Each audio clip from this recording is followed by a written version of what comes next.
Ah. The magic just happens then. That happens. So Podcast Detroit, is that you, Dave? Yep. Hi. Hi. Good to meet you. I want to be be- where you are. That looks like a lot more fun than my background. Yeah, this is as we lovingly call it, the Podcast Detroit bunker. Been running shows out of here since March 16th when we closed the studios. Well, it looks like a good place to be. It's not terrible. I'm not gonna lie. I'm gonna get this to a couple people that asked for it. It looks like a good place to be. It's not terrible. Get this to a couple people that asked for it. Sorry guys, it's I don't even know why I apologize every week while we're COVID. Everybody knows now, right now. Yeah, I know I'm hopeless with this. Yeah, just let me know when you're ready, and I'll hit record and get it going. I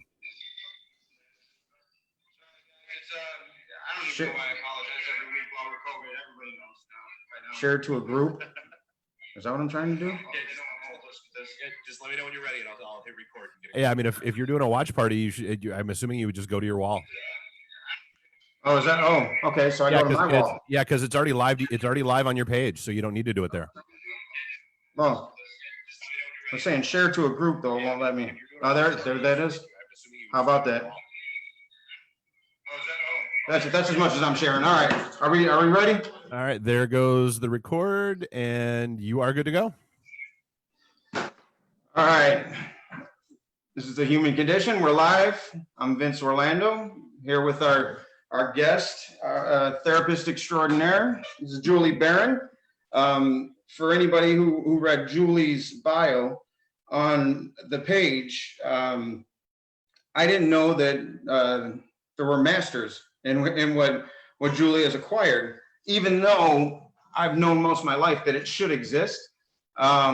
You know, from my first experience with ketamine, which anybody who knows my story knows that I credit my first experience with ketamine with changing. It was the beginning of the path. It was a revelation to me of emotions that were foreign to me. I was completely closed off to them. I had never felt them before in my life, and once I experienced it, I couldn't deny it. Or if I wanted to deny it, it would have taken a serious amount of darkness, perpetual drugs, alcohol, something like that, to be able to mask the fact that was there and I was being driven towards something. But Julie is a psychedelic integration therapist, and what she does, for those of you who didn't read it, she integrates the psychedelic experience into real life because somebody in her position realizes that there's value there. And you know, I don't want to speak too much for you. I'll let you explain all this, but I realize there's value there too. I come from the school of thought where the non-dual is the truth. So we're spiritual beings having a human experience. This here is a facade. Most of the great thinkers would agree, even scientific. Albert Einstein would say reality is an illusion, albeit a very perceptive one. This is real, what's happening to us, this phenomenon. But when you strip us down to the core of what we are, we're energy. That's it. We're nothing solid. We're energy floating around in infinite space-time, interacting with one another, creating phenomena, and that's what we are. So when you strip us down to that, well, how could the other side not be more real? And that's what happened for me, and what happens for me now on a more continuous basis, because I'll go in and I'll see Julie. This is legal now. 4 years ago, maybe it became legal. Ketamine therapy under the supervision of a therapist.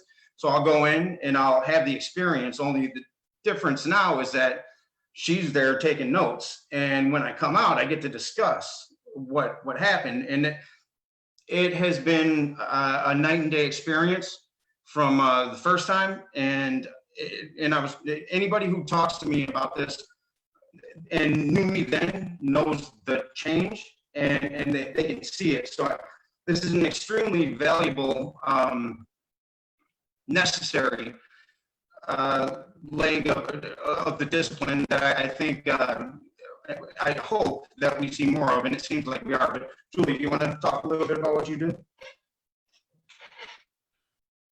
Yeah, hi. Thanks for inviting me to be on the podcast today. I'm really happy to be here. I really am thankful that you opened the time and space and to have this discussion because I think it's really, really important. Um, yeah, I actually have a master's degree in transpersonal counseling, psychology, and music therapy. And so I was trained to work with non-ordinary states of consciousness. And it was quite a while ago. I graduated my master's program in 2003. So it's been about 17 years since then. And it's an extraordinary program that I went to. It itself was unlike anything else. It's a program at a very small Buddhist university in Boulder, Colorado. That's what I'm talking about. And they really approached the approach to therapy was uncovering yourself, right? Because until you've done your own work, you will struggle to help other people, right? And so the basis for that was through meditation. So we did a lot. We probably did like 9 hours of meditation per week in class, and worked with meditation instructors, private instructors, and you work with a therapist. Like I said, we did work with non-ordinary states of consciousness, in which we used holotropic breath work as the basis, right? Because the substances now are, at least in some clinical studies and research, even in Boulder, but at that time there weren't. And so we use other forms of getting to non-ordinary states of consciousness, obviously music as well. That's interesting. Music, well, it's all frequency, right? It's a way of manipulating frequency, wouldn't you say? Yes, exactly. Yeah, that is exactly right. Yeah. And music can allow people to go to those states where, you can, like through chanting, like through oming, through different, like, the sound healing baths that we do these days, that you kind of find all over. That can definitely bring you into sort of an altered state of consciousness. Yeah, and it's based in frequency and vibration. Mm-hmm.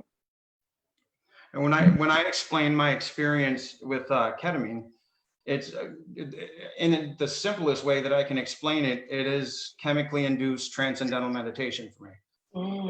And that, to me, that's all it was, because and I got nerdy with it. I started studying the mechanisms because I'm very right and left brain.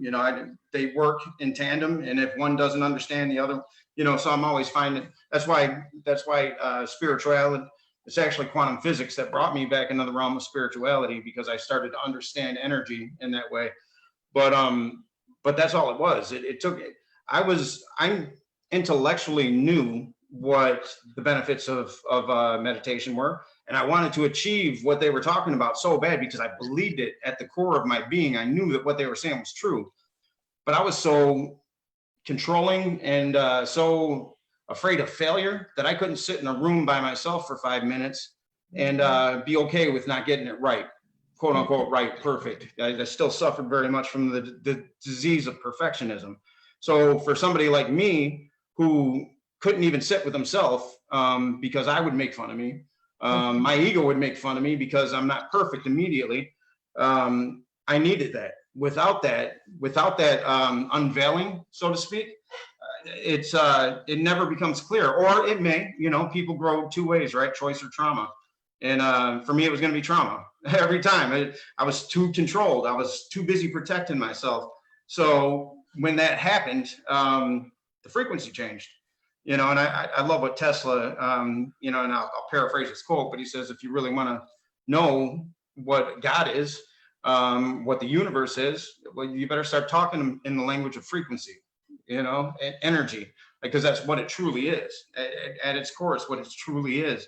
And I love that there's something out there that, if you're born at a disadvantage as it pertains to accessing your truth, which I would say the majority of us are, some worse than others, right? Mm-hmm. But if you are, that there's something that can give you that boost, for me. Yeah. For me, when I did it, I didn't have anybody there to take it seriously. I had a bunch of friends that went to clubs and did it, and they weren't doing it for the same reason I was doing it. Some were, but we didn't know what we were doing. We were just reading books and sharing information. And it was still illegal. So you still felt dirty, not really dirty because I don't really care, but there's still that you're a criminal. You know what I mean? So you'd be in your house engaged in this really spiritual ritual, worried that a cop might kick you. You know what I mean? Like, so there's this, and it's kind of messing with the experience. But yes, that's right. But the fact that you exist and a 15-year-old kid who's on their way to the psych ward, which I was, might do better here. You know, let's break that down, sit with them for a minute, because really what it is, right, is there's a block in the neural pathways, and they can't bypass it. They don't have the tools available to them, or they're available, but they don't know how to use them. Mm-hmm. Yeah, that's a really great description, actually. There was something you said a minute ago that I really wanted to address, but I'll go back even further about frequency and energy, because this is something that I really wasn't aware of before deep psychedelic use. And it's the one thing that's become incredibly clear to me, and it's the one thing that's apparent as I do the work that I do, and I witness countless people having these experiences. Mm-hmm. And when they come back, they bring messages back, right?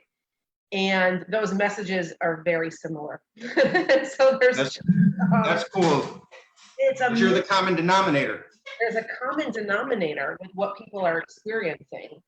And it is about vibration and frequency and non-duality and, all of this kind of thing, which is incredible. And it just confirms and confirms. And,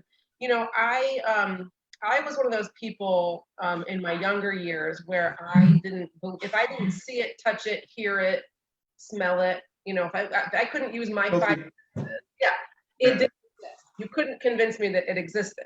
No, this is real. That's not. Yes. Yeah. Miss me with that. Exactly. And so I was really big into the scientific aspect of things, and I couldn't the stuff that wasn't tangible, I couldn't access and I couldn't understand.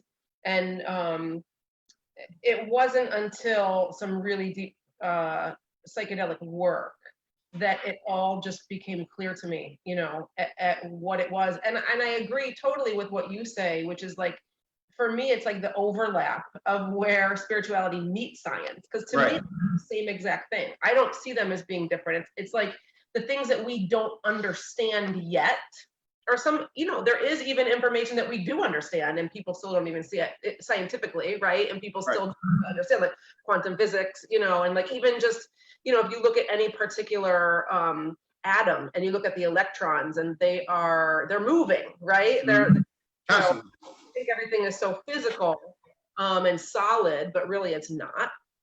And so, even knowing that, but let me back up to the point where, for me, it's very much where the overlap of science and spirituality happen. And my understanding of it now is that what we call spirituality is sort of what science hasn't quite figured out yet. Like, we know your experience that it's there, but we don't have all the whole tangible scientific proof or answer. And so it seems more like maybe it exists, maybe it doesn't. But when you have these experiences, you know very clearly what you experience. And then, like I said, and you have people that keep coming back and reporting the same things over and over and over again, regardless of what mechanism they use. Right. To attain it, right? Because you could say, oh, it's LSD, could be psilocybin, could be ketamine, could be whatever it is. Could be song, could be meditation. Could be the float tank, because I have it there too, Yeah. Mm-hmm. Sometimes I'll look at the stars, and that's through training, right? Like, I know a grounding technique for me is go out and look at the stars. Go and just try to isolate a planet up there, and all I have to do is look up, and I'm in this new place. It'll pull me immediately out of any funk that I might have been having. And there's nights where I'll resist doing that because I want to have a bad time in my head. But I'll still do it because I'm better at it now. But that's me leading into one of those dark places. So I pay attention to those nuances now because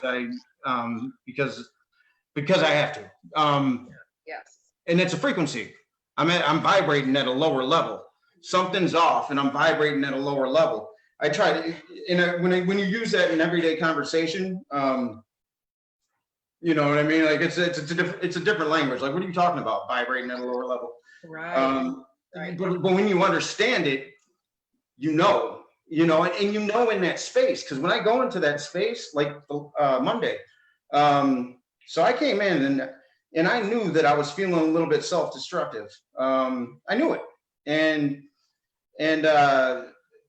but I didn't know it to that extent, So when I went in there, I'm cruising along, trying to going wherever I'm being driven, right, and encountering a couple of people on the way, and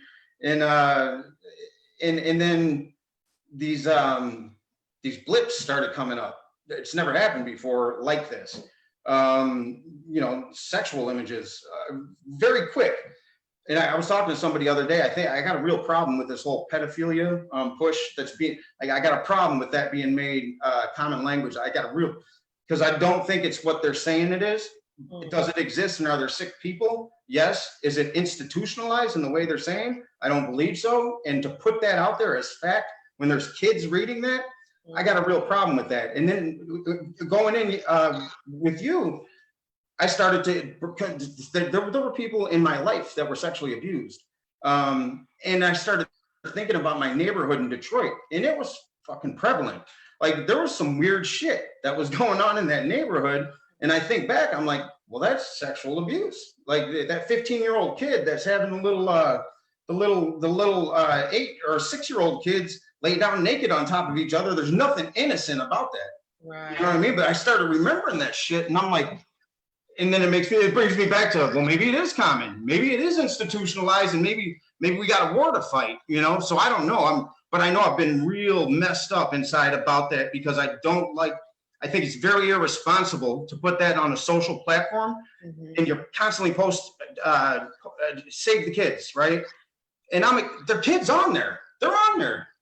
So if I'm a kid, I'm like, I got to save myself from school shootings. I have to save myself from 24-hour bullying. Now I got to save myself from adults, and they all look the same. So I'm fucked. You know what I mean? Like, what are we doing to them? And the thing that pisses me off is it's political positioning, because you didn't hear about this 3 years ago, Anyway, I got through going in with you. I want to get back to that. I was able to see visually, like I would be cool, and I'm just moving along, and then this little thing pops out. And that's my mind. That's what's going on in here. Like, these neurons are firing this way, and I hit this neuron. I'm like, oh shit. And this neuron was taking on, remember I said this looked like my dad out there, that one rock? Well, what I recognize now is his face kept changing. His face was changing to match mine as my mood was changing in this space. It was, thinking about it, it was insane, but it's not. Like, this is me devising my tactics that I'm going to carry to the outside, and I'm watching my subconscious play out in real time. It was, again, one of the most profound experiences. I didn't know what to do with that when I first left, but the more I chew on it, it's like, how beautiful is that, to be able to go to a place where you can watch it play out and understand it, Yes. When we talk about, and by the way, I want to say, for anyone who's listening or watching, is that Vince has, sort of given permission to talk openly about his sections, because normally we wouldn't have this discussion, because, therapeutic space is confidential, of course, unless there's permission, and Vince was very gracious to give permission to open this discussion up, which is pretty amazing. If you go see Julie, she won't talk about you. I'm writing a book. Podcast and talk about you, I promise. The thing about psychedelic experience is that it allows us to take our defenses down. Whether you want to or not, right? Whether you want to or not. You're going. Right. That's the beauty of it. So that in the way that you can then address the reality of what is going on, right? It pinpoints directly to the actual issue, or to the actual thing that's kind of turning your head at the moment, or, it really directly brings you through. And it cuts out the bullshit, right? The bullshit that the resistance, and it cuts out the stuff that we're used to rationalizing it with, and we're used to covering it up with, and we're used to twisting it with. Yeah. Right? And it just sort of takes that away so that you can get to that place of pure intuition, place of pure knowing, right? Your knowing, so the connection to self. And then it allows the connection to others quite a bit. It strengthens the connection to others, and then strengthens connection to the environment. And a lot of times in the environment, we're talking about the entire planet, the entire solar system, the entire universe, the multiverse, right? And that's the beauty of it. And so in this particular situation, Vince you were able to take the feelings of anger and maybe even rage and frustration and sadness and fear and take it outside of you. And it was a salt lamp, and you saw it within the salt lamp. It was like extra of you, so that you could actually see it and you could describe it and you could see it as sort of other, in order to have in order to relate to it, in order to have some type of relationship with it other than over consuming you. With some objectivity is what it gave me. I got to stand outside of me. Yeah. And then when I really got outside of that experience and I started to do my writing, right, and having some conversations about it, I realized that was me. I thought it was my dad. I looked just like my dad, but that was me. And it would. I was starting. It's cool when you're in there and you start to come back into the physical space, the body, right? Because it's a lucid dream at that point. You know, once you get a little bit stilled in there. So I'm playing with things that are scary. I find a way around them. You know, I'll bypass them. I'll knock them down. I'll do whatever, but I'll get around them. Where I used to get stuck. Sometimes I turn into this ooze, this like disgusting ooze that just oozes through. That doesn't really happen anymore. Not saying it can't, but here, that was me manipulating it. When I was changing the different faces, at first I interpreted that as my dad playing with me, my biological dad playing with me. But it was me. I go back and I'm like, well, that was me making those faces, and that was the reflection, you know. So it was profound. And I hope Norm's listening. I don't know if he is or not, but I know Norm, when we talked on Zoom last night about it, he's a veteran also, PTSD. He's a very, very spiritual man, knows everything about the Course in Miracles. But, you know, like me, I know a lot of things, but if I can't bypass those blocks, or if I can't find a place to where I can comfortably work with them or uncomfortably work with them, but feel safe, I'm not getting out. This thing is too powerful. Yeah, right. And can you imagine how much traditional therapy it would take to get to that point if you could?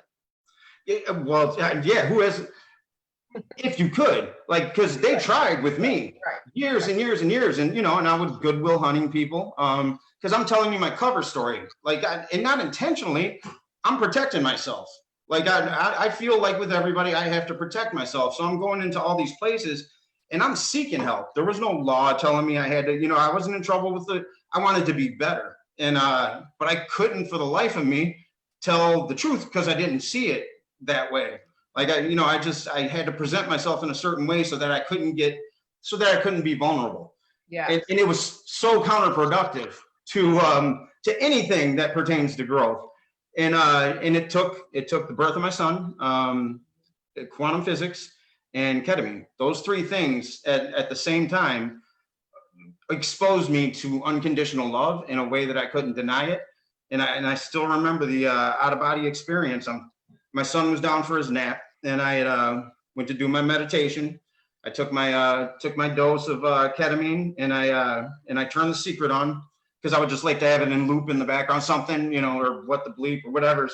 That's what I had access to at the time. I've grown beyond that, but so I would leave it on loop, and then on this one, I remember standing outside of my body. My body's leaned over my son's high chair. Just you can get catatonic in this state sometimes, and I look at me, the higher self looks at, the physical me and in a real laughing way says, you're an asshole. It was real loving, it's the way I talk, right? Like it was real relatable and you're doing, and I said, there's no separation, but you're doing everything wrong. Mm-hmm. And that was it. From that moment forward, I couldn't stop thinking. I was reading 3 books a day on quantum physics, and then that would lead into Wayne Dyer and other types of books where there's these spiritualists or scientists turned spiritualists, Greg Braden, Bruce Lipton. I couldn't stop taking it in. When people talk about drugs, right? This was illegal as an illicit street drug. I've never drank vodka and had it made me want to go read books on quantum physics and solve world problems. You know what I mean? Like that's never happened in my entire time. It's never happened. So there's a little bit of a hypocrisy there, but. Well, and I want to say something too. Actually, it reminded me, I wanted to say this before when you were speaking about this idea that, this psychedelic experience and how incredibly profound and opening and expanding and healing it is. Yet most of these substances are illegal. Mm-hmm. There's stigma. There's stigma. It creates such a dynamic. Like here you go to have this really in-depth spiritual healing experience, and then you're concerned about, am I going to get in trouble for this, or what if, and you know what I mean, and how do you obtain the substance, and then if you want someone to sit with you or guide you, or then how do you do that, and that and it really creates. I'm really happy that we can work with a legal substance, ketamine. Yeah. Super incredible that it works so incredibly for you, Vince. But there are other people who find that their medicine is something else. They may find their medicine is LSD, or they may find their medicine is DMT or mushrooms or whatever. And those people are still having to get treatment or use their medicine illegally. Yeah. And it's really a problem. It's really a problem. It's like the anti-healing thought. You know what I mean? So I've been working really hard on at least starting within the city of Ann Arbor to decriminalize these substances. I saw that. Yeah, so a little plug for Decriminalize Nature Ann Arbor. We're working really hard because as a therapist, it's really, you want to just be able to say yes to everybody. You want to be able to, someone finds a medicine that they think is going to work for them, or they know works for them, and they're looking for help because they don't want to do it alone, or they can't find the substance, or they want a safe space to do it, or whatever, right? And I can't help them. Yeah, that's a tough position. It's tough. And I'm so thankful that we have ketamine as an option. Yeah. Because that's at least a starting point. And we're working, like I said, in Ann Arbor, we're working with city council right now to decriminalize, and it's looking like there's a potential of doing that in the next couple months, at least putting it up for vote, and then seeing how the rest of council feels about it. We know how a portion of council feels about it. And then, there's this thing that I kind of want to mention too. There's this thing called the Right to Try Act. Most people have never heard of it. It was signed into law in Michigan in 2014, and there's now a federal Right to Try Act as well. And what Let's see if I can find this. Yeah, and I'll tell you what it is real quick. It's a law that says that if you have a terminal diagnosis, terminal, and let me just say a little caveat to that. When you're working with really depressed people who are on the border of suicide, especially for long periods of time, I would consider that a terminal diagnosis, right? Yeah. And it says that if you have a drug and that drug has passed FDA clinical trials, past phase 1 clinical trials, and you have a terminal diagnosis, you are legally allowed to try that substance. Now, I didn't know that. I'm going to put it on our page later. Oh, good. The things that are in that are past phase 1 that I am familiar with are MDMA. MDMA is phase 3 clinical trial right now, and psilocybin. Psilocybin is phase 2 clinical trial right now. So you got to get to 1. You have to get through 1, and they have. They're already through 1. So technically, according to the Right to Try Act in the state of Michigan, you could potentially use psilocybin and MDMA. Now, it's a little trickier than that because it's about how do you source the psilocybin and MDMA. You know, they say, well, reach out to the pharmaceutical company. Well, we've been having a heck of a time even trying to narrow down the one pharmaceutical company that legally makes MDMA in Europe. And there's patents, there's all kinds of political red tape that has so far made it impossible for us to get through that part of it. But we're working on it. We're working with an attorney. It's something that we're working on. I know some people. No, I'm kidding. What's that? I said, I know some people. Well, right. Well, that's the thing. It's like, so here's that position again, where it's like, okay, well, we legally can do this. Now, how do we source it? Right? Yeah. I don't want to get anybody in trouble by any means. You know, you're trying to heal. So you definitely don't want to add the element of the potential of, you know, someone getting in trouble for either sourcing it or having it, right? Yeah. These two things we're working with.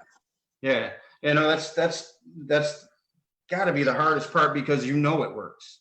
Mm-hmm. You see it. You are the common denominator. I know it works experientially.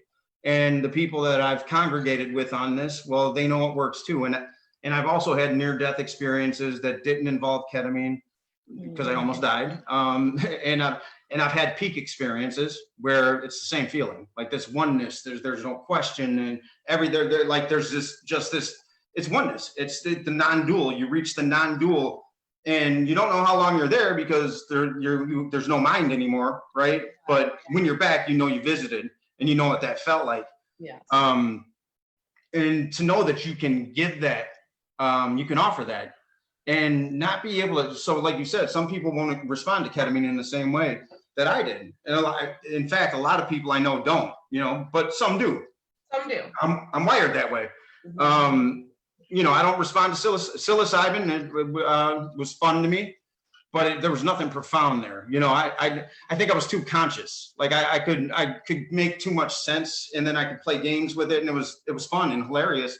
You know, but I needed something. I needed to be ripped out. Like I needed to be ripped right out of my skin.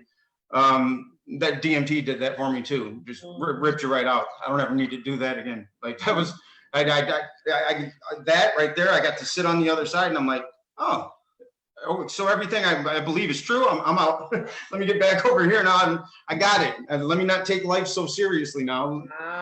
You know, I got to pierce the veil. But it's got to be extremely tough because I want to irresponsibly offer people everything, you know. And I know that, like, now that I know what it's like to sit with a therapist and be guided, it's irresponsible, you know. But you get so excited, you know it. You just want to share, and I'll always share the experience. But I always have to provide the disclaimer that, you know, when I first did it, I don't know if I could call it a true addiction because I wasn't addicted to it, but I didn't want to not be with it. You know what I mean? Until I had the experience without it. And I don't know if it was in meditation. I had the experience and I got there and I was like, that's what they're talking about. So if I discipline myself, I can start to access this more freely. But that had to happen because I believed it was a substance. I didn't believe it was me. I didn't believe I had access. I was tricked into thinking this was the thing and it was going to guide me. That's such an important point. That is such an important point about it's an opening, right? It provides you the opening. It provides you the way to get there. But we all have access to it all the time, right? That's what's so crazy. And you start to realize, you know, that especially once you've had really intense psychedelic experiences, like for example, I've had some experiences with the Bufo toad with 5-MeO-DMT. Oh, that's with a practitioner. Yeah, that's next with a practitioner. I ain't going there myself, but let me hear it. Yes, I with that one, I say you want to have a practitioner there with you. Yeah.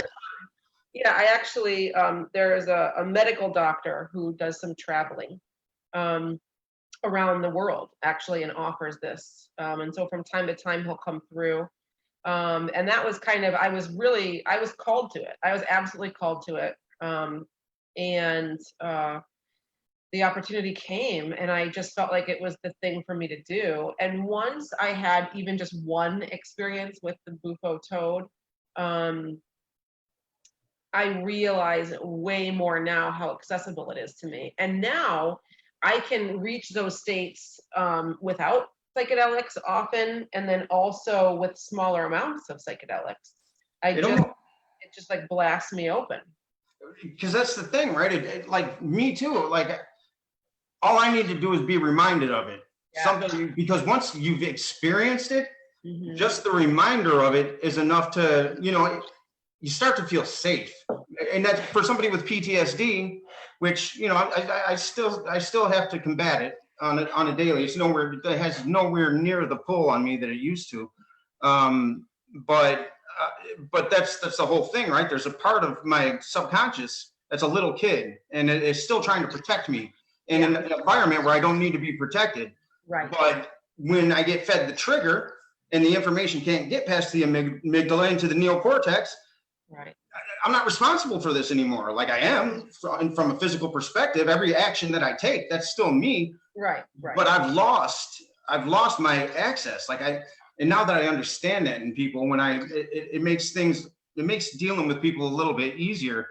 But, and I went off on a tangent on that, but because I started thinking about George Floyd, and just the lack of knowledge that people have in trauma, right? Everybody goes through it. Now, not everybody's going to get PTSD, but you're going to experience trauma, and your ability to deal with trauma effectively comes from your attachment to your caregivers, right, at a young age. So we're all going to have a varied level of how we're able to deal with this. Yeah. So when I saw the George Floyd, I don't know if you watched the whole thing, but so I watched it, and I couldn't watch the first news snippets. I couldn't see that guy with his knee on his neck. It was too much for me. That's all I need to see, and I know what's happening. But then I watched the whole tape. They leaked the body cam, and I wanted to see everything leading up to the incident and the murder. And what I saw was lawful, up to where he put his knee on his neck. So, but what I also saw, because I've been there, I know what it's like when my eyes go dark, and people have told me what that is, and I've even been able to catch glimpses in and out of this mode, and I know what that looks like. So I saw this officer knock on his window with a flashlight, saw George Floyd turn around, a little startled, then the gun. As soon as that gun came out, I saw his eyes go dark, and then I heard him say, "Please don't shoot me, Mr. Officer," and my heart broke. Like immediately, I'm like, "Oh shit." Because I knew that there's this kid in his brain, right? And he's been shot by cops. He lived the experience of the majority of Black people in America. Yeah. But especially Black men. But so he now he's in fight or flight. He can't, and everybody's talking about him being erratic. Maybe he was on drugs. Doesn't matter, because that adrenaline is going to supersede the drugs. He's in fight or flight. He's fighting for his life. Right. And I knew because of what I know that. Okay, so you get the guy in cuffs and you take him over to a curb and you sit him down and you sit across from him and tell me what what are you talking about? What's the problem? You're claustrophobic. Oh, I understand that. I get that. Within about 5 minutes, he starts to come back. You know what I mean? You can talk him off that ledge, because I know you can talk me off that ledge if somebody listens. Yes. Yeah. But if you're not trained to do that, if you're trained to just, you got to maintain control, and then this is the possibility. That's right. It goes awry. Yeah. Yeah. It really speaks to, we've all been traumatized by different things. If you live in America, we've all been traumatized by the system of racism, whether you want to believe it or not, white, Black, whatever. We didn't agree to it. We didn't create it, but we lived it. You know what I mean? Until people start admitting that there's some trauma, some unresolved trauma, which is painful to do, we won't be well. And maybe it takes you and what you guys are doing to say, hey, let's get in this session here and at least feel that that there might be another place out there that you might want to access, Yeah. Yes. You and I talked about that a few days ago, and I've been thinking about that, and it also came up. I did a talk this weekend, and I had someone who drove up from somewhere down south. I don't know, somewhere near Atlanta. And she had talked about, she works in a fire station, and she watches the first responders, the firemen and women and the policemen and women you know, going and experiencing very severe trauma and then coming back, and she watches how it plays out, you know, over the years. And she actually came to my talk because she was interested in the question that she asked was, how can I start to have the conversations with these people, with the people that I work with, about working with psychedelic medicines for their trauma and for their PTSD, and why it's necessary, right? And she came all the way up to my talk just to have that conversation with me, to be able to bring them back. And it just blew my mind. I was so happy. But really, really, really, this medicine can play a major role in the systemic change that we happen in this way. I mean, you know, I mean, I can't even like state it enough. If it could play a role in the systemic change and in the training and in the response, in the treatment and therapy of anyone coming back from war, right? Or policemen, firemen, and first responders. Oh my God. Could you imagine, Vince? Can you imagine the change? I do. I mean, I was an extreme case. I still am. I'm still, you know, I'm not as polarized. I think I control it now a lot better than I used to, but you know, I didn't realize how, like, I would yell at you for telling me that I was mad because I'm not mad. You know what I mean? Like, you know, but then I'd have calluses just from driving to the store, and I'd have holes dug into my the carpet of my car mats, because that's just how I drove. Like I just lived. I was rigid all the time, but I didn't know it. I had no idea, and nobody could convince me. So I think about it all the time. If we know that these blocks exist, you know, and what really fascinated me when I started reading about ketamine was they were putting people in 5-day ketamine comas over in England, people with chronic pain disorders. There's no pain in the body, you know, it's here, there's a block, there's a pain, and they would reset it. People would get off. They didn't even know. They knew that they couldn't walk before, but there was the response to feel that pain or not be able to, it was gone. Yeah, they completely changed. Yeah. That is fascinating. So if we look at, you know, all this is chemical buildup in our brain, right? Neurological, well, the neural pathways get formed, right? You know, from the time we're children, and then we live though. Our options start to dissipate because we're in this pathway frequency. You know what I mean? This is where we're vibrating. You know. Yeah. And our bodies too, you know, we have cell memory within our bodies, right? And so it's often this interplay between the brain and the body, right? And yeah, and I know that's such a great example of what happens after, you know, and that was like a long time of inducing, right, ketamine experience, but the results were just outstanding, and it's such a good example of how we can change our brain. You know, the beautiful thing really about ketamine and about mushrooms is that, you know, when we're young, our brain is, we can form new neurons, right? We can, you know, there's growth happening in the brain. And the older we get, the more atrophy we have in the brain, but also the less we're able to have neurogenesis, right? And neuroplasticity, right? So the ability to not just have new neurons forming, but then actually being able to figure out new paths for them to go, right? And these psychedelic medicines have the ability, laboratory proven, so this is not just sort of like, you know, this is our guess anymore, like we know this is happening in the brain, and it's actually allowing us to form new pathways in the brain. We see it on the research, and people feel like I've lived like this for so long, I can't change, you know, that kind of stuff. And it's not true. You can change. Your brain can actually change. And that's what when you started saying that, I'm like, I got to come back to entropy or even entropy. But the way I understand it is that it's a choice, right? Maybe not a conscious one, but it's a choice. And epigenetics has proven that you can alter your DNA. You're not prisoner to your DNA. It takes extreme circumstances or choice or both to put that work in and do that thing. But everything seems to be reversible if you can get your mindset. Even, Greg Braden talks about how time isn't linear, and I agree with that time isn't linear, that it's all frequency. It makes sense. Michio Kaku explained this in a way where frequency made absolute sense, to where there's one dimension here, and it's all kind of like radio waves just floating through, but I'm tuned into this. So if some alien were to tune me into another one, well, I immediately teleport to that. You know what I mean? But and that's kind of out there for some people, but there's science to it,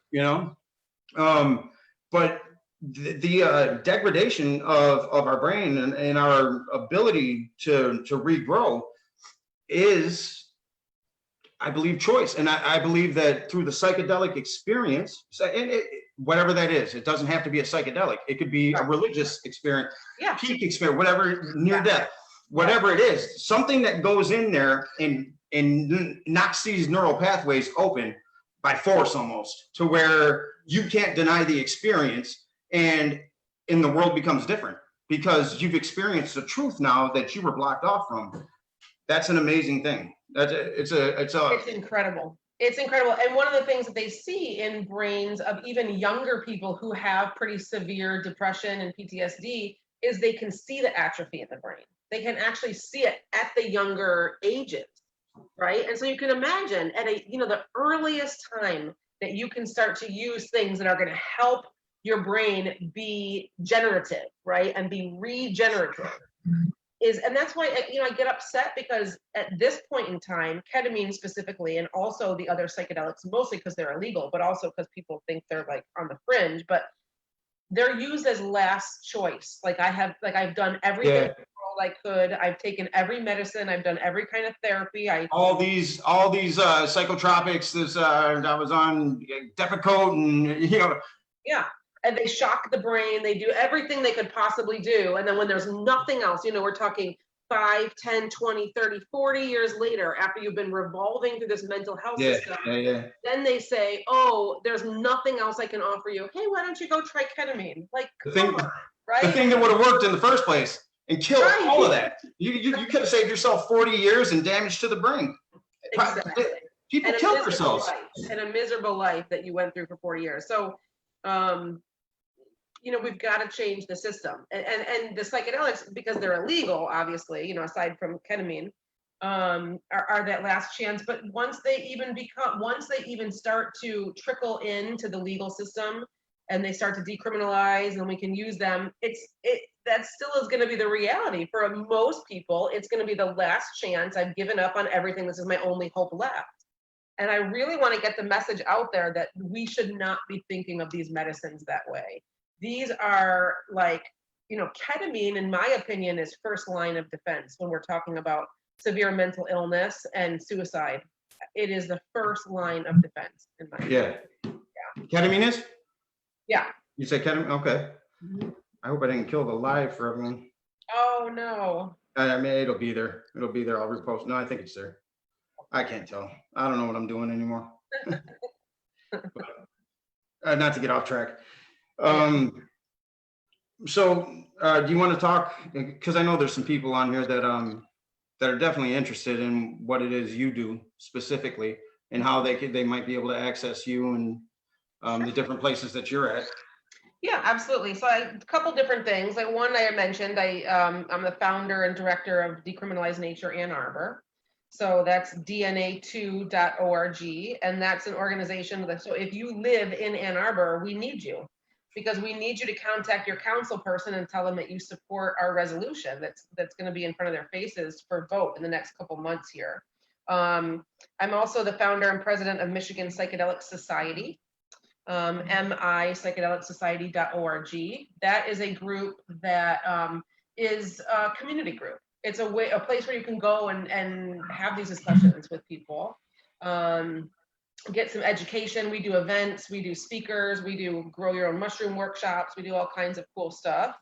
And then I have two of my own businesses. Those two are they're nonprofit and political campaigns. So my own business is Transpersonal Michigan. That's my private practice, and I work with people to prepare them for psychedelic experiences and help them integrate afterward.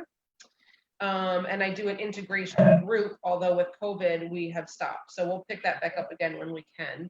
And that's a group process for people who've had psychedelic experiences or thinking about doing them. Is that the Wednesday? That is Wednesdays. Yeah. Mm-hmm. And then those are stopped for now. Yeah, for now. Mm-hmm. Okay. Yeah, unfortunately. And we tried to do them online once COVID happened, and that worked for a few weeks. And then like the numbers just dwindled, and you can't really have a group with 1 or 2 people. And so, I just, decided to hold off on that for a little bit. And there are other integration groups online that in other places of the country that you now have access to because they're all online. So like people can always join those. And then I have a lot of different businesses. So a lot of different, my hands are in lots of different pots here. I do cannabis counseling. So people have health conditions and they're looking to use cannabis. That business is called Blue Sage Health. That's been around for about 4 years now. It was my full-time everything for quite a while. And now this other stuff has kind of come before that. And that's like a little bit more in the back burner, but I still do that like 1 day a week. And then I work as a clinical ketamine therapist at Michigan Progressive Health, which is both in Royal Oak and Ann Arbor. So if you're looking to work with ketamine, I would say reach out to me through Michigan Progressive Health. If you're looking for actual like ketamine experiences, like Vince is talking about, like the IV drips or the IM, if you just want to enhance therapy with ketamine, meaning that you could work with a therapeutic relationship in my private practice, at my Transpersonal Michigan practice, and then we can include oral ketamine. It's one way to kind of help break barriers down. You're not dissociating much. You're just getting a little bit of a help break the barriers down so we can have a little bit more in-depth talk therapy. Can I speak on that for a second? Yeah. And so my experience with dosing, right, which is what we, it wasn't, so at the psychedelic dose, you get that experience and there's these deeply profound things happening. What I noticed with dosing, and again, this is because for, what I've had to deal with, I need to monitor my behavioral patterns throughout the day to make sure I'm not slipping into a pattern of self-destruction. And what I noticed with dosing, because I'm paying attention, is that bad habits don't happen. There's sometimes I just want to walk to the fridge. I'm not hungry, but I'm going to do that. And, even if I'm not hungry, if there's an urge, which is somewhat of a self-destructive urge to grab whatever crap is there in my face, so I noticed that, that they don't exist. And I noticed that you can actually lose weight doing ketamine. Like if you do it like that, because you just don't want to eat when you don't want to eat, like when your body's not craving fuel. So if you're in a dark place, I don't know that you're going to benefit because you might not see that. You're maybe looking for something extreme, but that was my experience, is that that those faulty behavioral patterns, they dissipate naturally. Absolutely. Yes, absolutely. And again, it's the shutting down of the normal communication pathways of the brain, right? That's what psychedelics and ketamine are doing, is they're shutting down your normal pathways, those habituated pathways, pathways that are sort of just become our default, right? Yeah. They're shutting them down. And that's what we talk about when we talked a minute ago about like allowing new pathways, right? Allowing neurogenesis and allowing neuroplasticity, new pathways to grow. That's what it's doing. So that's why it's so profound for addiction. That's why it's so profound for PTSD and for any type of like mental health issue and pain, like you mentioned about pain. Because we have these pathways that are just set down in our brain, and our brain just keeps going on those pathways. It's habituated. It's biological. It's not even just, I don't know what's wrong with me, I can't stop doing this. It's literally engraved into your brain.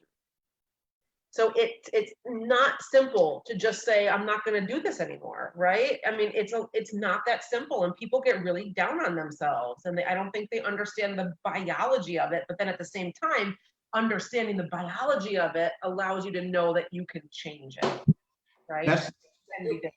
That's why we're trying to bring the conversation on racism, right? It doesn't have to be, look, that's a dark stain on America. But where we are now, you know, you didn't make it happen, but you got to understand you're traumatized by it. So let's get to the conversation about trauma. And let's try to my trauma is not going to be the same as an African-American man in America. Right. You know, I've experienced trauma, but I can relate in terms of trauma. When I looked at George Floyd's eyes, I know that. I know it well. Yeah. I don't know what he's experiencing, but I know where he got off and I know where he went to. And I knew how to bring him back, you know, like, so. Yeah. So I think that's where the conversation needs to go. It's like, how do we get to, let's all just, okay, don't call yourself a racist, don't call yourself anything. Let's just say I've been traumatized. I know that you have too. And I recognize that, and you kind of like a namaste for trauma. Like I see it in you see it in me. Now let's talk about that. Yeah. And then I think people can start having that's a way to open neural pathways without the drug. But who's going to have those conversations? There's going to be a select few, right? Our groups will be very small, but or maybe not. But I like what's going on in the world today, because when you talk about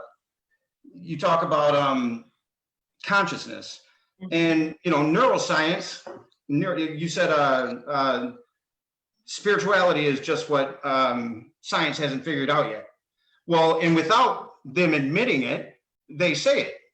So what do they call consciousness in neuroscience? The hard problem. They relegate it to that. Say we don't know where it comes from. Right. We don't know. You know what I mean? We would like to say it's a bunch of mechanisms in the brain, but we can't. So we're going to call it the hard problem. And then me, Sam Harris, I'm going to go start a meditation group and get really serious and know what that energy is. But they're going to tout him the leader of the new atheist movement, which he doesn't consider. You know what I mean? And I love Sam Harris. I love taking in information from everybody I can get it from. And I'm sitting back here watching. I'm like, you know what I mean? You're just not saying you don't, because you're going to feel woo-woo. That's it. You're also afraid of feeling woo-woo, but you have a meditation practice and you're a neuroscientist who calls yourself agnostic, but you know that energy's there. And, you'll just call it a hard problem because you can't figure it out. Right.